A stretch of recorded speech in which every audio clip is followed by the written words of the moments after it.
दोस्तों,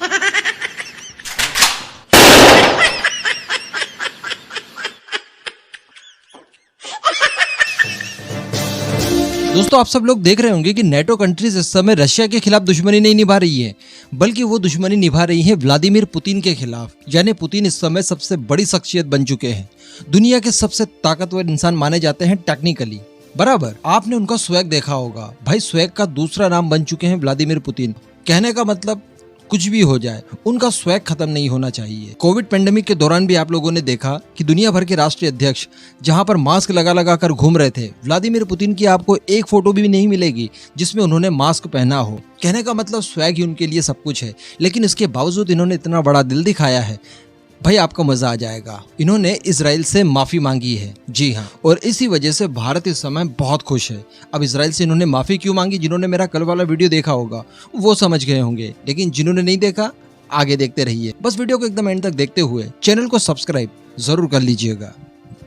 दोस्तों, Sergei Lavrov, इस व्यक्ति को देखो। ये किसी पाकिस्तानी बड़बोले मिनिस्टर से कम बिल्कुल भी नहीं है। वो जो पाकिस्तान के दो लंगूर लोग थे, पाव भर आधा किलो वाले न्यूक्लियर वेपन वाले, उनकी ही कैटेगरी में ये बंदा आता है। व्लादिमीर पुतिन की जमी जमाई इज्जत को अगर कोई खत्म करने के लिए पीछे पड़ा हुआ है तो वो यही बंदा है। इसने सीखना चाहिए भारत के विदेश मंत्री एस जयशंकर साहब से।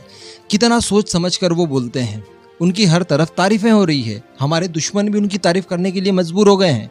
लेकिन इस व्यक्ति को देखिए, ये लाइट में तब आया जब ये कुछ समय पहले भारत आया था, और भारत की यात्रा के तुरंत बाद इसने पाकिस्तान की यात्रा की थी, और वहां पर इसने भारत को दिखाने के लिए, भारत को चिढ़ाने के लिए पाकिस्तान में इस तरह से पब्लिकली बयान देकर कहा कि अब रशिया पूरी तरह से तैयार है पाकिस्तान को हाईटेक वेपन्स बेचने के लिए। उस समय भारत और रशिया के बीच में यकीनन अनबन सी हो गई थी। उसके बाद से ही ये बंदा भारत के लोगों के मन में बहुत किरकिर कर रहा था, लेकिन इसने अपनी सारी मर्यादाएं तब तोड़ दी जब इसने इजराइल के बारे में बहुत बुरे बुरे शब्द कहे। मैंने पिछली वीडियो में आपको बताया था, इसने यहाँ तक कह दिया कि हिटलर, जिसने कि यहूदियों का नरसंहार किया है, इसराइल में रहने वाले जो जूइश लोग हैं जिन्हें यहूदी कहा जाता है हिंदी में, उनका नरसंहार जिसने किया हिटलर ने, और पूरी दुनिया इसकी गवाह है, ये बंदा कहता है कि उसका खून यानी हिटलर का खून यहूदी ही है।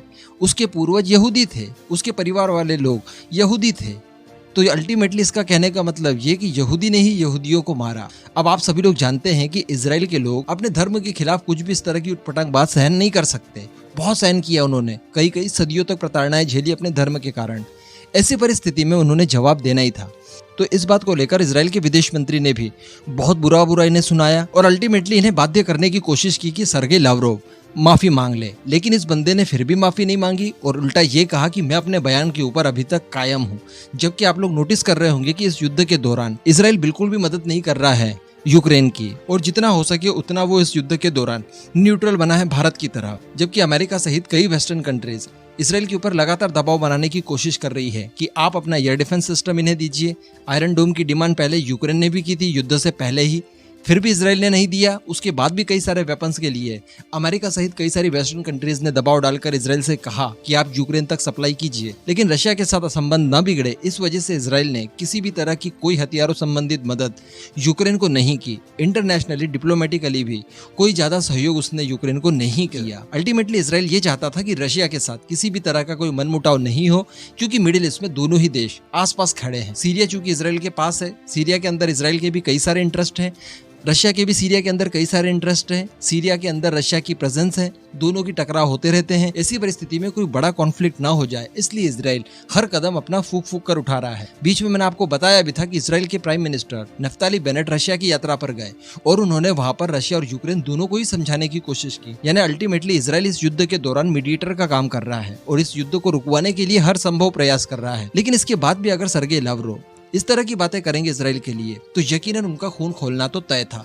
तो बताया जा रहा है कि इसी को लेकर व्लादिमीर पुतिन ने कुछ क्लैरिफिकेशन दिया है, और कल के दिन यानी 5 मई को व्लादिमीर पुतिन ने फोन पर बात भी की थी बेनेट से। उसके बाद उन्होंने सारे मामले को शॉर्ट आउट कर दिया, और जो भी उन्हें समझाने के लिए कहना चाहिए था वो व्लादिमीर पुतिन ने कहकर इस मामले को यहीं ठंडे बस्ते में डाल दिया। कहने का मतलब ये जो दौर चल रहा है ये काफी सेंसिटिव है। ऐसी परिस्थिति कि जहां पर दुनिया भर में अलग अलग जगहों पर अलग अलग कॉन्फ्लिक्ट हो रहे हैं। भारत जैसे जो न्यूट्रल देश है उन्हें खासी तकलीफ हो रही है। किसी एक पक्ष को चुन पाना उनके लिए बहुत मुश्किल हो रहा है। अगर इसी माहौल में भारत के दो सबसे अच्छे दोस्त इजराइल और रशिया आपस में लड़ लेते, ये कॉन्फ्लिक्ट कोई बड़ा रूप ले लेता, तो सोचिए भारत का इसके ऊपर कितना इम्पैक्ट पड़ता। बहुत ज्यादा, हमारी कल्पना से परे। तो मेरे हिसाब से इस इंसिडेंस का सबसे ज्यादा अगर फायदा किसी को हुआ है तो वो है भारत, और भारत को इन सब को लेकर यकीनन बहुत खुशी हुई होगी। इस पूरे मुद्दे पर आपका क्या मानना है? व्लादिमीर पुतिन ने ये जो चीजें की है, इनको लेकर आप क्या सोचते हैं? नीचे कमेंट करके जरूर बताइएगा।